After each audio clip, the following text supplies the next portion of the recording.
Praise the Lord. प्रभु को महानामर गौरव हो। आज सकाल समय को प्रभु आमको कढ़े आनी तेणु प्रभु को महानाम को धन्यवाद दिए एवं सकाल समय मु प्रत्येक को ख्रीष्ट प्रेमर नमस्कार शुणाए। नमस्कार।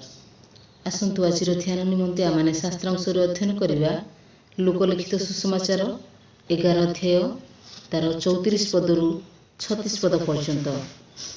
एठारे प्रकार लिखा जाए, तुम्भर चक्षु शरीरर प्रदीप, जेतेबेले तुम्भर चक्षु निर्मल थाए सेतेबेले तुम्भर समस्त शरीर मध्य आलोकमय हुए, किंतु जेतेबेले ताहा दूषित थाए सेतेबेले तुम्भर शरीर मध्य अंधकारमय हुए। अतएव सावधान, जेपरि तुम्भ अंतरस्थ ज्योति अंधकार न हुए।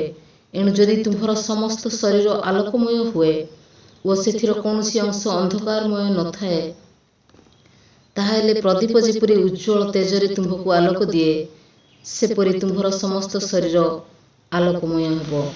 प्रकल्प वाक्य बुझिबा निमंते प्रत्येक को आशीर्वाद करंतु। आसतु आमने वाक्य बुझिबा निमंते प्रार्थना करिबा।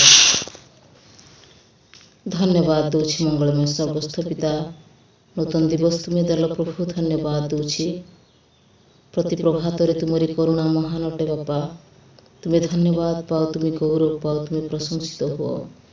आज दिन पर्यंत तुम्हें आमको कढ़े आनिल, से तुमको धन्यवाद दूछि। तुम्हें धन्यवाद पाओ प्रभु, कारण तुम्हें महान राजा अट।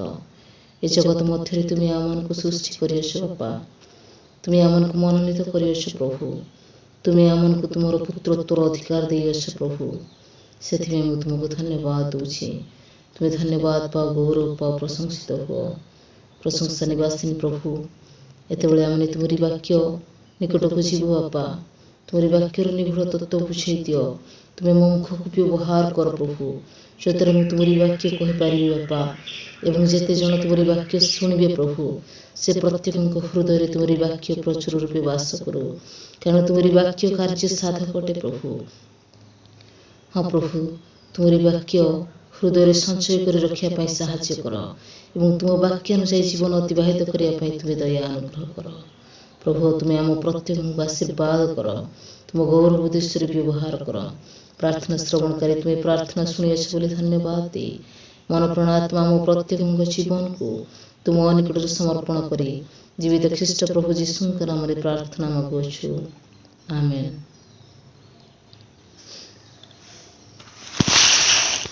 ख्रीष्ट मोर प्रिय माने आमने देखा पाऊछु, आज प्रसंग होछि चक्षु शरीरर प्रदीप अटे।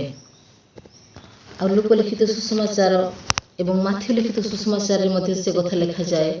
माथ्यू तार 6 अध्याय 22-23 पद जदि आमने देखु सेठारे मध्य से कथा लिखा जाए, चक्षु शरीरर प्रदीप अटे। जेतेबेले तुमर चक्षु निर्मल थाए सेतेबेले तुमर समस्त शरीर मध्य आलोकमय हुए। आमर पंच इंद्रिय मध्यरु चक्षु होछि अन्यतम।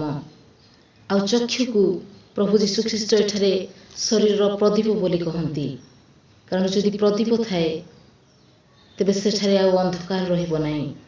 तेणु आमानकर चक्षु जदि निर्मल रहिबो तेबे आमानकर शरीर समग्र शरीर मध्य आलोकमय हेबो, किंतु जेतेबेले ताहा दूषित थाए सेतेबेले तुमर शरीर मध्य अंधकारमय हेबो।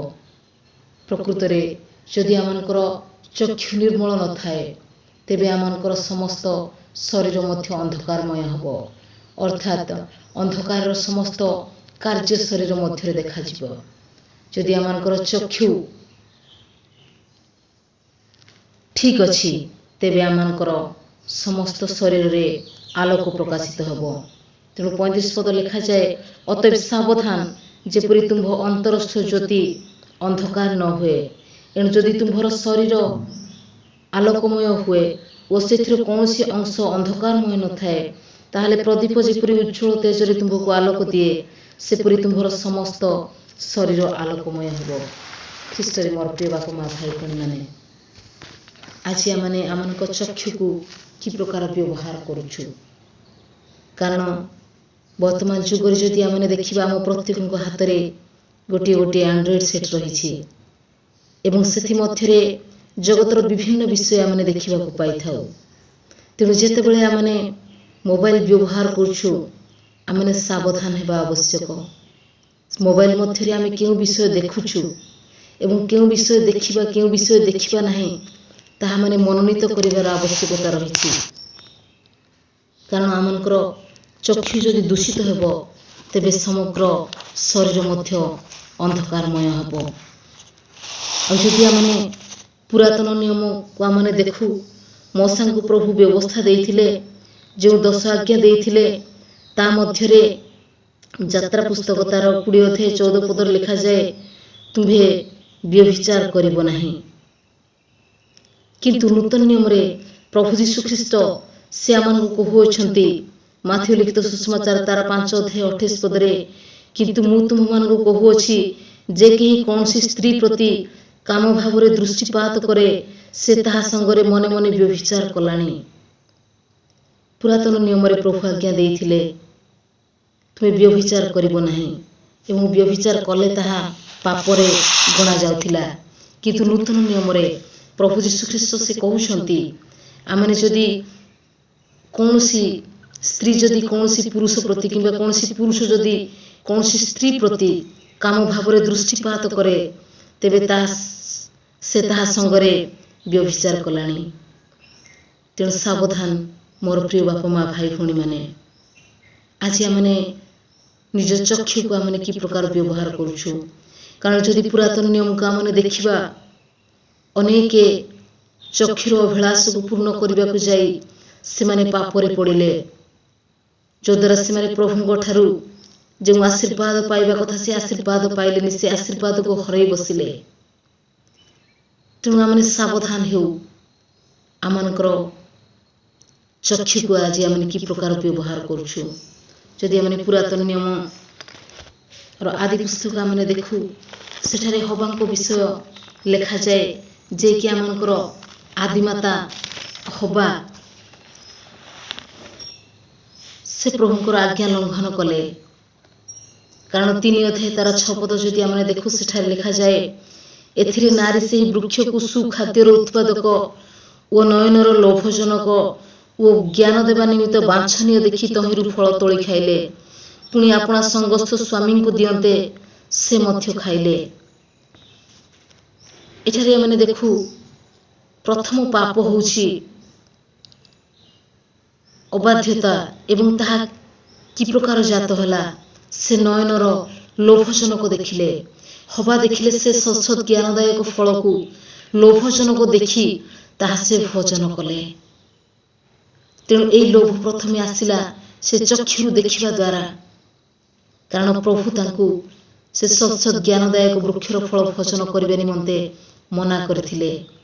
ଆଉ ଯେତେବେଳେ ଶୈତାନ ସର୍ପ ରୂପରେ ହବାଙ୍କୁ ଭୁଲେଇଲା, ଆଉ ସେ ଶୈତାନର ଫାନ୍ଦରେ ପଡ଼ିଗଲେ ଏବଂ ନୟନର ଲୋଭଜନକ ଓ ଜ୍ଞାନ ଦେବା ନିମିତ୍ତ ବାଞ୍ଛନୀୟ ଦେଖି ତହିଁରୁ ଫଳ ତୋଳି ଖାଇଲେ ଏବଂ ଆପଣା ସଙ୍ଗସ୍ଥ ସ୍ୱାମୀଙ୍କୁ ମଧ୍ୟ ଦେଲେ, ଆଦମଙ୍କୁ ମଧ୍ୟ ଦେଲେ ଏବଂ ଆଦମ ମଧ୍ୟ ସେ ଫଳ ଭୋଜନ କଲେ ଏବଂ ଉଭୟ ପାପରେ ପଡ଼ିଲେ, ଯଦ୍ୱାରା ମୃତ୍ୟୁ ଜଗତରେ ପ୍ରବେଶ କଲା। ତେଣୁ ମୋର ପ୍ରିୟ ବାପା ମା ଭାଇ ଭଉଣୀମାନେ, ଆମେ ଆମମାନଙ୍କ ଚକ୍ଷୁକୁ କି ପ୍ରକାର ବ୍ୟବହାର କରୁଛୁ। ସେଦିନ ହବା ଗୋଟେ ଫଳକୁ ଦେଖି ସେ ଲୋଭ କଲେ ଏବଂ ପାପ ଜଗତ ମଧ୍ୟରେ ପ୍ରବେଶ କଲା। ଦ୍ୱିତୀୟରେ ଆମେ ଆଉ ଜଣଙ୍କ କଥା ଦେଖିବା, ଏସୋଙ୍କ ବିଷୟ ଚିନ୍ତା କରିବା। ଆଦି ତାର 25 ଅଧ୍ୟାୟ 30 ପଦରେ ଲେଖାଯାଏ, ଏସୋ ଯେତେବେଳେ ସେ ମୃଗୟା, ଯେହେତୁ ଏସୋ ମୃଗୟା ନିପୁଣ ଥିଲେ ଏବଂ ଯାକୁବ ତମ୍ବୁବାସୀ ଥିଲେ,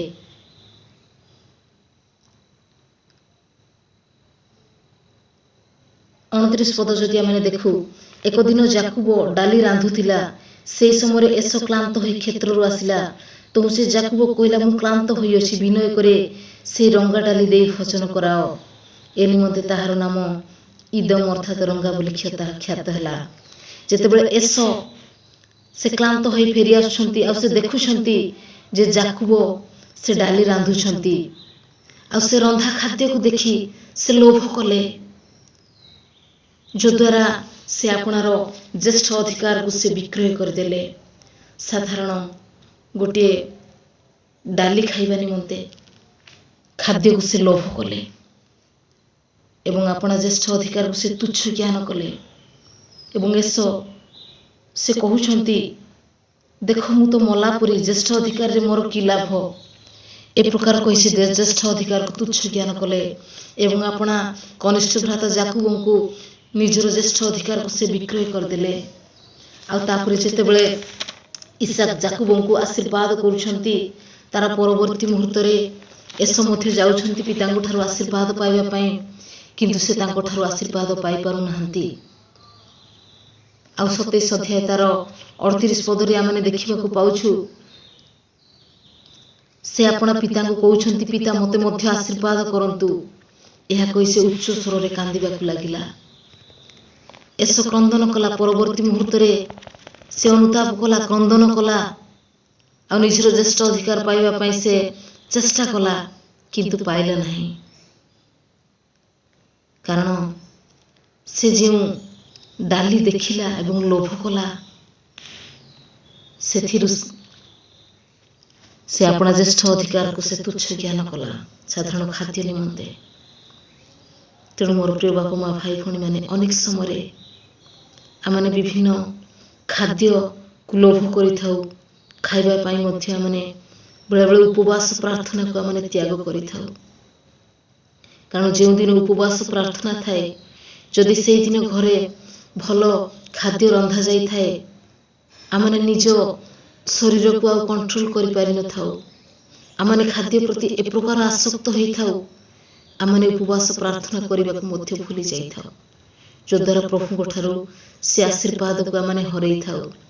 तेणु सावधान हो ए चक्षुर अभिलाष रु अपना जीवन को पृथक रखिबार आवश्यकता रही। पुणी तृतीय रे आमने देखिबा आखनक विषय आ जेते बेले सदा प्रभु जीवस्वयं को जिरिह नगर प्रदान कले आ इस्राएल संतान माने जिरिह नगर को अधिकार कले आ से समय सदा प्रभु कहले से नगर समस्त द्रव्य वर्जित रूपे विनाश करबे निमंते कहिले किंतु आखन से समस्त विषय को वर्जित रूपे विनाश कले नहीं। कारण सदा प्रभु से मानक कहिथिले केवल रूपा सुना पुणी पितल और लुहार पात्र सदा प्रभु गृहर भंडार रे रखा जीवो पुणी अन्य समस्त विषय को वर्जित रूपे विनाश करा जीवो। किंतु आखन से लोभ कले से देखिले आमने देखिबा को पाइबा जीवस्वय तार 7 अध्याय 21 पदरे लुटित द्रव्य मध्य खंडिए सुंदर बाबिलीय वस्त्र ओ 200 सेकल रूपा ओ 50 सेकल परिमित एक सुनामुंडा देखि लोभ कली ताहा नेली आ देख से सब मो तंबू मध्य भूमि रे पोता अछि आ रूपा तहि तळे अछि।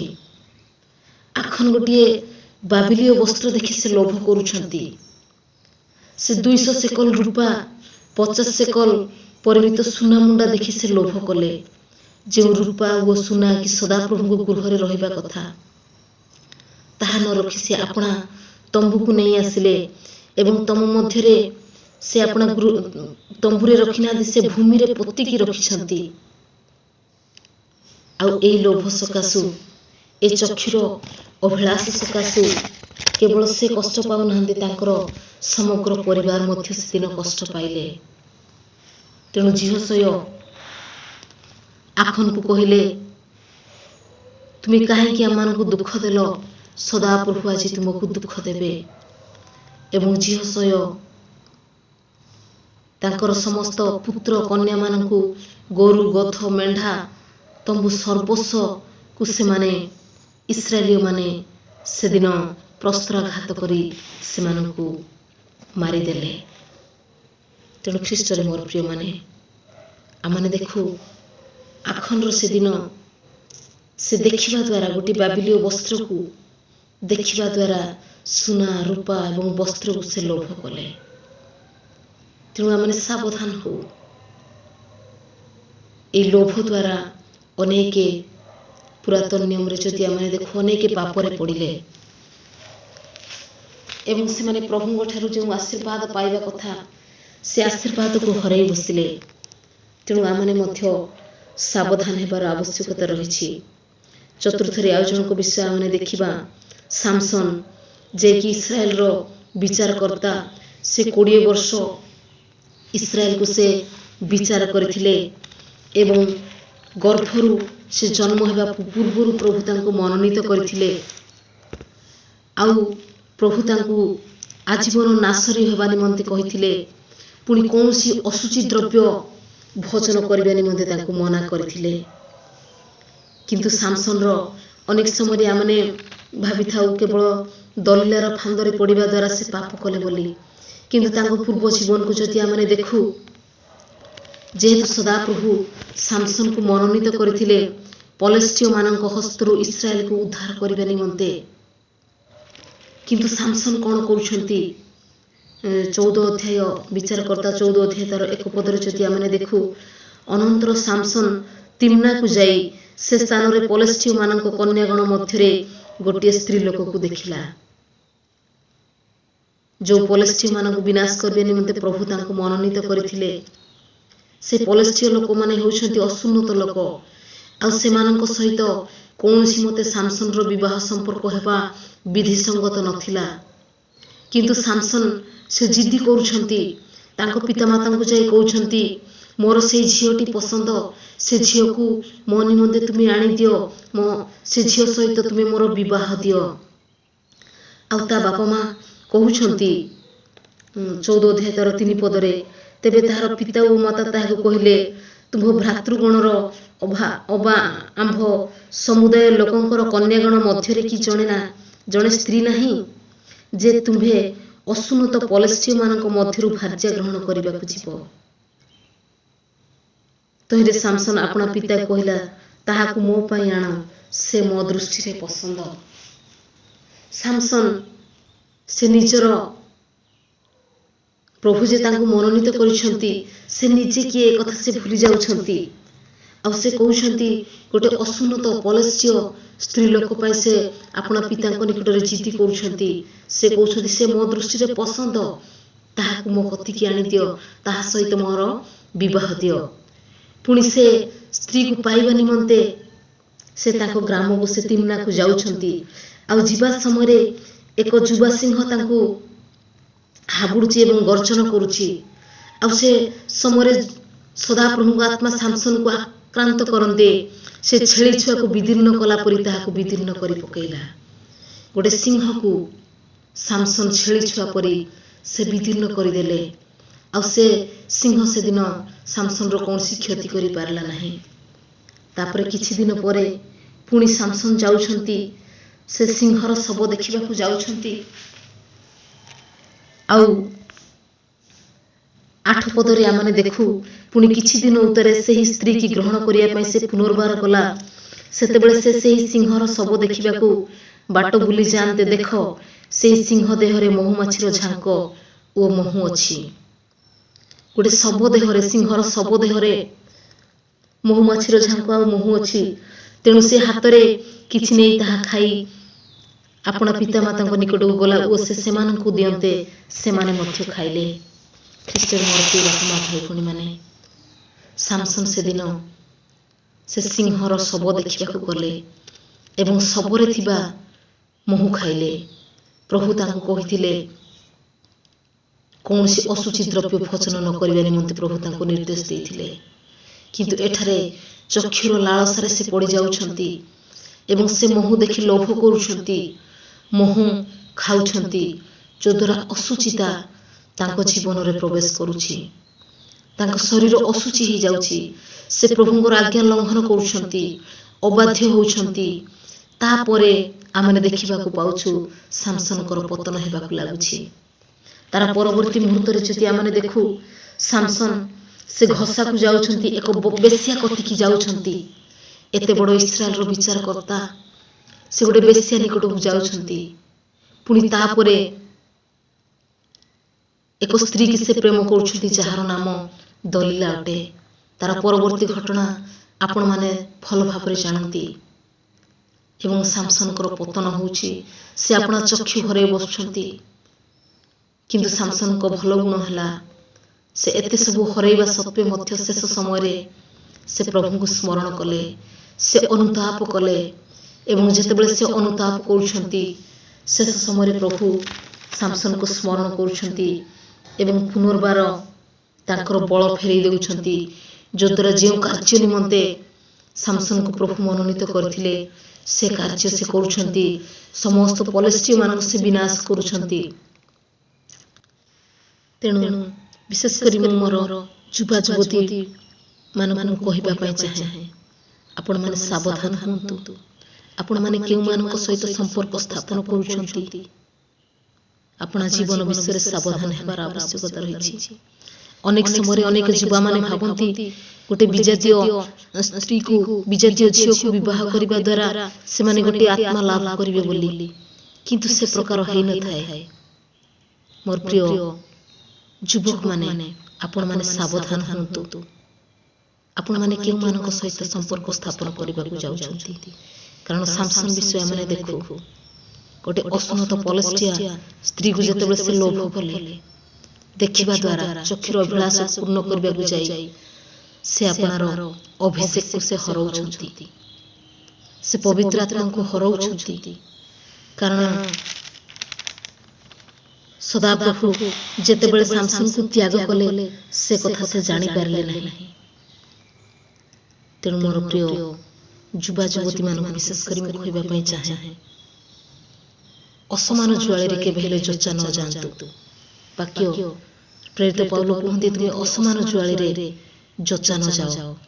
ତେଣୁ ଯେଉଁମାନେ ବିଜାତୀୟ ମାନଙ୍କ ସହିତ, ବିଜାତୀୟ ଝିଅ କିମ୍ବା ବିଜାତୀୟ ପୁଅମାନଙ୍କ ସହିତ ଆପଣମାନେ ସମ୍ପର୍କ ନ ରଖନ୍ତୁ। ଯଦି ଆପଣମାନେ ସମ୍ପର୍କ ସ୍ଥାପନ କରିବେ, ଆପଣଙ୍କ ପାରିବାରିକ ଜୀବନରେ ହୁଏତ ସଦାପ୍ରଭୁଙ୍କ ସେ ଆଶୀର୍ବାଦ ଆପଣ ପାଇପାରିବେ ନାହିଁ। ଯେପରି ସାମସନଙ୍କ ଅବସ୍ଥା ହେଲା ସେ ପ୍ରକାର ହୁଏତ ଆପଣଙ୍କ ଜୀବନ ମଧ୍ୟ ହେଇପାରେ। ତେଣୁ ଏ ଚକ୍ଷୁର ଅଭିଳାଷକୁ ପୂର୍ଣ୍ଣ କରିବାକୁ ନ ଯାଇ ଆମେ ପ୍ରଭୁଙ୍କ ଇଚ୍ଛାକୁ ଆମମାନଙ୍କ ଜୀବନରେ ସଫଳ କରିବା ପାଇଁ ଚେଷ୍ଟା କରିବା। ପୁଣି ପଞ୍ଚମରେ ଆମେ ଦେଖୁ ଦାଉଦଙ୍କ ବିଷୟ, ଯେ କି ସଦାପ୍ରଭୁଙ୍କ ମନର ମତ ବ୍ୟକ୍ତି ଥିଲେ। ଦାଉଦଙ୍କ ଉପରେ ସଦାପ୍ରଭୁ ସମ୍ପୂର୍ଣ୍ଣ ସନ୍ତୁଷ୍ଟ ଥିଲେ। ଦାଉଦଙ୍କ ସେବା ଉପାସନାରେ ସଦାପ୍ରଭୁ ସନ୍ତୁଷ୍ଟ ଥିଲେ। କିନ୍ତୁ ସେହି ବ୍ୟକ୍ତି ଯେତେବେଳେ ସେ ଯୁଦ୍ଧ କ୍ଷେତ୍ରକୁ ନ ଯାଇ ସେ ଘରେ ରହିଯାଉଛନ୍ତି, ଆମେ ଯଦି ଦେଖୁ ଦ୍ୱିତୀୟ ସାମୁଏଲ ତାର 11 ଅଧ୍ୟାୟରେ ଯେତେବେଳେ ଦେଶରେ ଯୁଦ୍ଧ ଚାଲିଥିଲା, ସେ ଯୁଦ୍ଧ ଚାଲିଥିବା ସମୟରେ ସେ ଯୁଦ୍ଧ କ୍ଷେତ୍ରକୁ ଯାଉନାହାନ୍ତି, ଆପଣାର ସମସ୍ତ ସୈନ୍ୟମାନଙ୍କୁ ଯୁଦ୍ଧକୁ ପଠାଉଛନ୍ତି ଏବଂ ନିଜେ ସେ ଜେରୁସାଲେମରେ ରହୁଛନ୍ତି। 11 ଅଧ୍ୟାୟ ତାର 2 ପଦରେ ଯଦି ଆମେ ଦେଖୁ, ଅନନ୍ତର ଦିନେ ସନ୍ଧ୍ୟା ସମୟରେ ଦାଉଦ ଆପଣା ଶଯ୍ୟାରୁ ଉଠି ରାଜଗୃହର ଛାତ ଉପରେ ବୁଲୁଥିଲେ। ପୁଣି ସେହି ଛାତ ଉପରୁ ସେ ଏକ ସ୍ତ୍ରୀକୁ ସ୍ନାନ କରୁଥିବା ଦେଖିଲେ। ସେହି ସ୍ତ୍ରୀ ଦେଖିବାକୁ ଅତି ସୁନ୍ଦରୀ ଥିଲା। ଇସ୍ରାଏଲର ରାଜା ପ୍ରଭୁ ଦାଉଦଙ୍କୁ ମନୋନୀତ କରିଥିଲେ। ସେ ରାଜା କଣ କରୁଛନ୍ତି, କେତେ ଲଜ୍ଜାର ବିଷୟ ସେ କରୁଛନ୍ତି। ଗୋଟେ ସ୍ତ୍ରୀକୁ ସ୍ନାନ କରୁଥିବାର ଦେଖୁଛନ୍ତି। ହଠାତ୍ ଯେତେବେଳେ ସେ ଛାତ ଉପରେ ବୁଲୁଥିଲେ, ଯେତେବେଳେ ସେ ସ୍ତ୍ରୀ ଉପରେ ତାଙ୍କର ଆଖି ପଡ଼ିଲା, ହୁଏତ ସେ ଆଖି ବୁଲେଇ ଆଣିବା କଥା, କିନ୍ତୁ ତାଙ୍କ ଆଖି ସେ ସ୍ତ୍ରୀ ଉପରେ ରହିଯାଉଛି। ସେ ସ୍ତ୍ରୀର ସୌନ୍ଦର୍ଯ୍ୟକୁ ସେ ଦେଖୁଛନ୍ତି ଏବଂ ସେ ସ୍ତ୍ରୀକୁ ଆଣୁଛନ୍ତି ଏବଂ ତା ସହିତ ସେ ଶୟନ କରୁଛନ୍ତି, ସେ ସ୍ତ୍ରୀ ସହିତ ଦୁଷ୍କର୍ମ କରୁଛନ୍ତି। ଏତେ ବଡ଼ ଇସ୍ରାଏଲର ରାଜା ଦାଉଦ, ଯେ କି ସଦାପ୍ରଭୁଙ୍କ ମନର ମତ ବ୍ୟକ୍ତି ଥିଲେ, ସେଦିନ ଚକ୍ଷୁର ଅଭିଳାଷକୁ ପୂର୍ଣ୍ଣ କରିବାକୁ ଯାଇ ସେ ଉରିୟର ଭାର୍ଯ୍ୟା ସହିତ ଶୟନ କଲେ ଏବଂ ତାପରେ ଆମେ ଜାଣୁ ସେ ଉରିୟକୁ ମଧ୍ୟ ବଧ କରୁଛନ୍ତି। ଗୋଟିଏ ପାପକୁ ଘୋଡ଼େଇବାକୁ ଯାଇ ପୁଣି ଅନ୍ୟ ଏକ ପାପ ସେ କରୁଛନ୍ତି, ଯାହା ସଦାପ୍ରଭୁଙ୍କ ଦୃଷ୍ଟିରେ ମନ୍ଦ ଥିଲା। ଏବଂ ତାର ପରବର୍ତ୍ତୀ ମୁହୂର୍ତ୍ତରେ ଆମେ ଜାଣୁ ଦାଉଦ ଅନୁତାପ କଲେ ଏବଂ ପ୍ରଭୁ ତାଙ୍କୁ କ୍ଷମା ମଧ୍ୟ କଲେ। ତାହା ତ ଅଲଗା ବିଷୟ ଅଟେ, କିନ୍ତୁ ସେ ଚକ୍ଷୁର ଅଭିଳାଷକୁ ପୂର୍ଣ୍ଣ କରିବାକୁ ଯାଇ ଦାଉଦ ସେଦିନ ନିଜର ଆଶୀର୍ବାଦକୁ ହରାଇଲେ। ତେଣୁ ମୋର ପ୍ରିୟ ବାପା ମା ଭାଇ ଭଉଣୀମାନେ, ଆମେ ଚକ୍ଷୁର ଅଭିଳାଷକୁ ପୂର୍ଣ୍ଣ କରିବାକୁ ଯାଇ ଆମେ ପାପ ନ କରୁ। ତେଣୁ ପୁଣି ଷଷ୍ଠରେ ଆମେ ଆଉ ଏକ ବ୍ୟକ୍ତିଙ୍କ ବିଷୟ ଆମେ ଦେଖୁ। ଆଇବ ତାର 31 ଅଧ୍ୟାୟ 1 ପଦରେ ଲେଖାଯାଏ, ମୁଁ ଆପଣ ଚକ୍ଷୁ ସଙ୍ଗେ ନିୟମ କଲି, ତେବେ ମୁଁ ଯୁବତୀ ପ୍ରତି କିପରି ଅନାଇବି। ଆଇବ ଯେ କି 10 ଜଣ ପିଲାଙ୍କର ବାପା, 10 ଜଣଙ୍କ ପିଲାଙ୍କ ବାପାଙ୍କ ଚକ୍ଷୁରେ ମଧ୍ୟ କିଛି ଅଭିଳାଷ ରହିଛି। ତେଣୁ ସେ ଆପଣା ଚକ୍ଷୁ ସଙ୍ଗେ ସେ ନିୟମ କରୁଛନ୍ତି, ମୁଁ ଯୁବତୀ ପ୍ରତି କିପରି ଅନାଇବି। ଆଉ ଯେ କି ଯାହାକୁ ଆମେ ଜଣେ ସକ୍ସେସଫୁଲ ପର୍ସନ ବୋଲି ଆମେ କହିଥାଉ ଆଇବଙ୍କୁ, କାରଣ ଆଇବ 1 ଅଧ୍ୟାୟ ତାର 1 ପଦରେ ଲେଖାଯାଏ, ସେହି ମନୁଷ୍ୟ ସିଦ୍ଧ, ସରଳ ଓ ପରମେଶ୍ୱର ଭୟକାରୀ ଓ କୁକ୍ରିୟା ତ୍ୟାଗୀ ଥିଲା। ସଦାପ୍ରଭୁ ଆଇବଙ୍କୁ ସାର୍ଟିଫାଇ କରୁଛନ୍ତି ଜଣେ ସିଦ୍ଧ ବ୍ୟକ୍ତି ବୋଲି, ସରଳ ଏବଂ ପରମେଶ୍ୱର ଭୟକାରୀ ଆଉ କୁକ୍ରିୟା ତ୍ୟାଗୀ ବ୍ୟକ୍ତି ଥିଲେ ଆଇବ। ତେଣୁ ଆଇବଙ୍କୁ ପ୍ରଭୁ ଦ୍ୱିଗୁଣ ଆଶୀର୍ବାଦ କରୁଛନ୍ତି। ସେ ତାଙ୍କର ଯେତେ ସବୁ ବିଷୟ ହରେଇଥିଲେ ତାକୁ ଦ୍ୱିଗୁଣ ଆଶୀର୍ବାଦ ପ୍ରଭୁ ଦଉଛନ୍ତି। ତେଣୁ ମୋର ପ୍ରିୟ ବାପା ମା ଭାଇ ଭଉଣୀ ମାନେ, ଆଜି ଆମେ ଆଇବଙ୍କ ଠାରୁ এই ବିଷୟ ଆମେ ଶିଖିବା। ଆଇବ ଯେପରି ଆପଣା ଚକ୍ଷୁ ସଙ୍ଗେ ନିୟମ କଲେ, ସେହିପରି ଆମେ ମଧ୍ୟ ଆପଣା ଚକ୍ଷୁ ସଙ୍ଗେ ଆମେ ନିୟମ କରିବା। ଆମେ ଜଗତର କେଉଁ ବିଷୟ ଆମେ ଦେଖିବା, କେଉଁ ବିଷୟ ଦେଖିବା ନାହିଁ, ତାହା ଆମେ ମନୋନୀତ କରିବାର ଆବଶ୍ୟକତା ରହିଛି। ତେଣୁ ଗୀତ ସଂହିତା 119 ତାର 18 ପଦରେ ଲେଖାଯାଏ, ତୁମ୍ଭେ ମୋହର ଚକ୍ଷୁ ପ୍ରସନ୍ନ କର, ତହିଁରେ ମୁଁ ତୁମ୍ଭ ବ୍ୟବସ୍ଥାରୁ ଆଶ୍ଚର୍ଯ୍ୟ ବିଷୟମାନ ଦେଖିପାରିବି। ଆମଙ୍କର ଚକ୍ଷୁକୁ ଆମେ ପ୍ରଭୁଙ୍କ ନିକଟରେ ସମର୍ପଣ କରିବା, ଯଦ୍ୱାରା ଆମେ ପ୍ରଭୁଙ୍କର ଆଶ୍ଚର୍ଯ୍ୟ ବିଷୟ ଦେଖିପାରିବା। ପୁଣି ଗୀତ ସଂହିତା 119 ଅଧ୍ୟାୟ ତାର 37 ପଦରେ ଲେଖାଯାଏ, ଅସାର ଦର୍ଶନରୁ ମୋହର ଚକ୍ଷୁ ଫେରାଅ ଓ ତୁମ୍ଭ ପଥରେ ମୋତେ ସଚେତ କର। ଅସାର ଦର୍ଶନରୁ ଆପଣା ଚକ୍ଷୁକୁ ଆମେ ଫେରାଇବାର ଆବଶ୍ୟକତା ରହିଛି। ତେଣୁ ପ୍ରେରିତ ପାଉଲ ରୋମିଓ ମଣ୍ଡଳକୁ ସେ ଲେଖନ୍ତି, ଆପଣ ଆପଣର ଅଙ୍ଗ ପ୍ରତ୍ୟଙ୍ଗକୁ ଅଧାର୍ମିକତାର ଅସ୍ତ୍ରଶସ୍ତ୍ର ରୂପେ ପାପ ନିକଟରେ ସମର୍ପଣ କର ନାହିଁ, କିନ୍ତୁ ମୃତମାନଙ୍କ ମଧ୍ୟରୁ ଜୀବିତ ହେଲା ପରି ଆପଣ ଆପଣଙ୍କୁ ଈଶ୍ୱରଙ୍କ ନିକଟରେ ସମର୍ପଣ କର। ପୁଣି ଆପଣ ଆପଣା ଅଙ୍ଗ ପ୍ରତ୍ୟଙ୍ଗକୁ ଧାର୍ମିକତାର ଅସ୍ତ୍ରଶସ୍ତ୍ର ରୂପେ ଈଶ୍ୱରଙ୍କ ନିକଟରେ ସମର୍ପଣ କର। ତେଣୁ ଖ୍ରୀଷ୍ଟରେ ମୋର ପ୍ରିୟମାନେ, ଆମେ ଆପଣା ଶରୀରର ସମସ୍ତ ଅଙ୍ଗ ପ୍ରତ୍ୟଙ୍ଗକୁ ଧାର୍ମିକତାର ଅସ୍ତ୍ରଶସ୍ତ୍ର ରୂପେ ପ୍ରଭୁଙ୍କ ନିକଟରେ ସମର୍ପଣ କରିବା, ଯଦ୍ୱାରା ପ୍ରଭୁ ଆମଙ୍କ ଶରୀରକୁ ପବିତ୍ର କରିବେ ଏବଂ ଆମେ ତାଙ୍କ ଉଦ୍ଦେଶ୍ୟରେ ଆମେ ବ୍ୟବହୃତ ହୋଇପାରିବା। କାରଣ 14 ପଦରେ ଲେଖାଯାଏ, କାରଣ ପାପ ତୁମମାନଙ୍କ ଉପରେ କର୍ତ୍ତୃତ୍ୱ କରିବ ନାହିଁ, ଯେଣୁ ତୁମେମାନେ ବ୍ୟବସ୍ଥାର ଅଧୀନ ନୁହଁ, ମାତ୍ର ଅନୁଗ୍ରହର ଅଧୀନ ଅଟ। ପ୍ରଭୁ ଅନୁଗ୍ରହରେ ଆମକୁ ପରିତ୍ରାଣ ଦେଇଛନ୍ତି।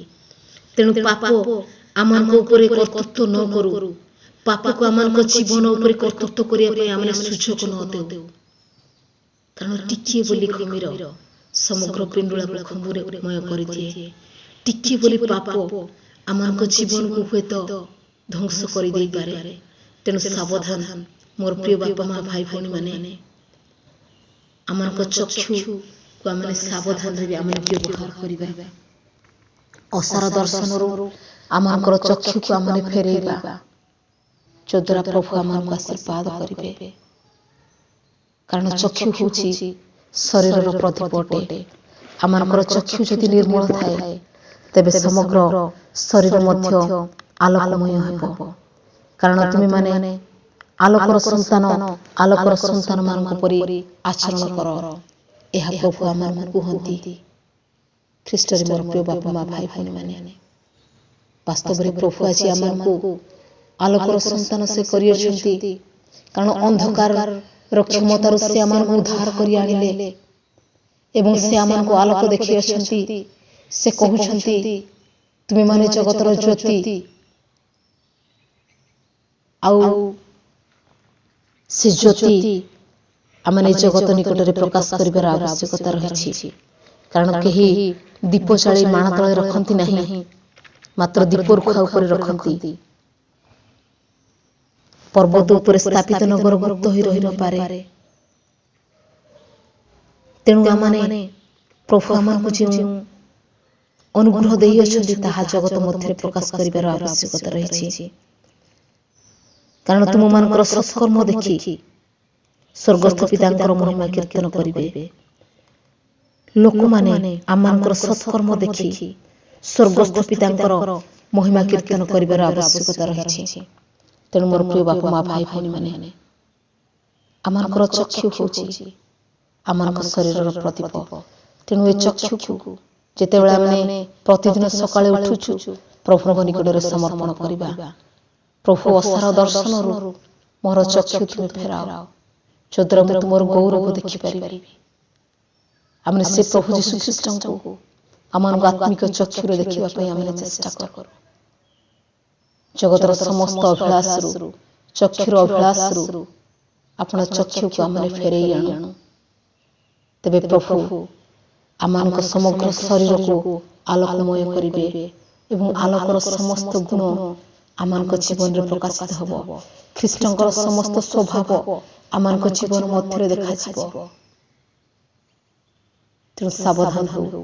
ଯେତେବେଳେ ଆମେ ମୋବାଇଲ ୟୁଜ୍ କରୁଛୁ, କେଉଁ ବିଷୟ ଦେଖିବା, କେଉଁ ବିଷୟ ଦେଖିବା ନାହିଁ, ସେଥିପ୍ରତି ସଚେତନ ଥାଉ। ପ୍ରଭୁ ଅଳ୍ପ ବାକ୍ୟ ଆଲୋଚନାରେ ଆମ ପ୍ରତ୍ୟେକଙ୍କୁ ଆଶୀର୍ବାଦ କରନ୍ତୁ। ଆମେନ୍। ଆସନ୍ତୁ ଆମେ ଅଳ୍ପ ସମୟ ପ୍ରାର୍ଥନା କରିବା। ଧନ୍ୟବାଦ ଦେଉଛି ମଙ୍ଗଳମୟ ସ୍ୱର୍ଗସ୍ଥ ପିତା, ତୁମ ବାକ୍ୟ ଦ୍ୱାରା ତୁମେ ଆମମାନଙ୍କ କଥା କହିଲ। ପ୍ରଭୁଙ୍କ ଧନ୍ୟବାଦ ଦେଉଛି। ହଁ ପ୍ରଭୁ, ଆମେ ଯେପରି ଚକ୍ଷୁର ଅଭିଳାଷକୁ ପୂର୍ଣ୍ଣ ନ କରିବୁ, ବରଂ ତୁମ ଇଚ୍ଛାକୁ ପୂର୍ଣ୍ଣ କରିବୁ। ତୁମର କ'ଣ ସନ୍ତୋଷଜନକ ତାହା ଯେପରି ଅନୁସନ୍ଧାନ କରିବୁ, ତୁମକୁ ସନ୍ତୁଷ୍ଟ କରିବା ପାଇଁ ଚେଷ୍ଟା କରିବୁ ବାପା। ସେଥିରେ ମଧ୍ୟ ତୁମେ ଦୟା ଅନୁଗ୍ରହ କର। ତୁମ ଦୃଷ୍ଟିରେ ଯାହା ଇଚ୍ଛା ତାହା ଯେପରି ଆମେ କରିବୁ ପ୍ରଭୁ, ସେଥିରେ ମଧ୍ୟ ତୁମେ ଆମମାନଙ୍କୁ ଦୟା କର, ଅନୁଗ୍ରହ କର। ଯେତେ ଜଣ ତୁମରି ବାକ୍ୟ ଶୁଣିଛନ୍ତି ପ୍ରଭୁ, ତୁମେ ପ୍ରତ୍ୟେକଙ୍କୁ ଆଶୀର୍ବାଦ କର ରାଜା। ତୁମରି ବାକ୍ୟ ପ୍ରତ୍ୟେକଙ୍କ ହୃଦୟରେ ବାସ କରୁ ପ୍ରଭୁ। ତୁମରି ବାକ୍ୟ କାର୍ଯ୍ୟ ସାଧକ ଅଟେ ବାପା। ତୁମରି ବାକ୍ୟରେ ଶକ୍ତି ଅଛି ପ୍ରଭୁ। ହଁ ପ୍ରଭୁ, ତୁମେ ପ୍ରତ୍ୟେକଙ୍କୁ ତୁମେ ଆଶୀର୍ବାଦ କର। ଯୀଶୁ ରାଜାଙ୍କ ଅସାର ଦର୍ଶନରୁ ଆମମାନଙ୍କର ଚକ୍ଷୁ ଫେରାଇବା ପାଇଁ ତୁମେ ସାହାଯ୍ୟ କର। ନିଜକୁ ମଧ୍ୟ ତୁମ ନିକଟରେ ସମର୍ପଣ କରୁଛି ବାପା। ତୁମେ ମୋତେ ମଧ୍ୟ ଆଶୀର୍ବାଦ କର। ତୁମ ଗୌରବ ଦୃଷ୍ଟିରେ ବ୍ୟବହାର କର। ମୋ ମୁଖକୁ ତୁମେ ବ୍ୟବହାର କର। ହଁ ପ୍ରଭୁ, ମୋ ଶରୀରକୁ ତୁମ ନିକଟରେ ସମର୍ପଣ କରୁଛି ବାପା। ତୁମ ଗୌରବ ଉଦ୍ଦେଶ୍ୟରେ ତୁମେ ମୋତେ ବ୍ୟବହାର କର। ପ୍ରତ୍ୟେକଙ୍କୁ ତୁମ ନିକଟରେ ସମର୍ପଣ କରୁଛି। ଯେତେ ଯୁବା ଯୁବତୀମାନେ ଅଛନ୍ତି ପ୍ରଭୁ, ସେମାନଙ୍କୁ ତୁମ ନିକଟରେ ଦେଉଛି ବାପା। ଏ ଯୌବନର ସମସ୍ତ ଅଭିଳାଷରୁ ସେମାନଙ୍କୁ ତୁମେ ପୃଥକ କର। ସେମାନଙ୍କୁ ତୁମେ ଜାଗତିକ ମନ ହେବାକୁ ଦିଅ ନାହିଁ, କିନ୍ତୁ ଆତ୍ମିକ ମନ ହେବାକୁ ଦିଅ। କାରଣ ଆତ୍ମିକ ଭାବ ଅନନ୍ତ ଜୀବନଦାୟକ ଅଟେ, ଜାଗତିକ ଭାବ ମୃତ୍ୟୁଜନକ ଅଟେ। ଜଗତର ସମସ୍ତ ଅଭିଳାଷରୁ ଆପଣ ଆପଣା ଜୀବନକୁ ପୃଥକ ରଖିବା ପାଇଁ ତୁମେ ସାହାଯ୍ୟ କର। ହଁ ପ୍ରଭୁ, ତୁମେ ଦୟା କର, ତୁମେ ଅନୁଗ୍ରହ କର। ପ୍ରାର୍ଥନା ଶ୍ରବଣକାରୀ ତୁମେ ପ୍ରାର୍ଥନା ଶୁଣିଅଛ ବୋଲି ଧନ୍ୟବାଦ ଦେଇ ମନ ପ୍ରାଣାତ୍ମା ତୁମ ନିକଟରେ ସମର୍ପଣ କରି ଜୀବିତ ଖ୍ରୀଷ୍ଟ ପ୍ରଭୁ ଯୀଶୁଙ୍କ ନାମରେ ପ୍ରାର୍ଥନା ମାଗୁଅଛି। ଆମେନ୍। ପ୍ରେଜ୍ ଦ ଲର୍ଡ।